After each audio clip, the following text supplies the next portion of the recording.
In front of me is HUAWEI Pura 70 Pro, and today I would like to show you how you can turn on or off easy mode.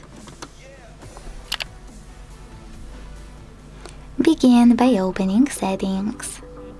Now scroll all the way down to click on System and Updates. Then select Simple Mode over here. Tap on Enable at the bottom. And wait!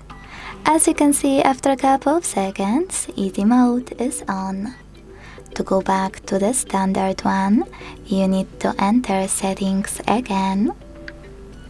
Choose Exit Simple Mode at the bottom.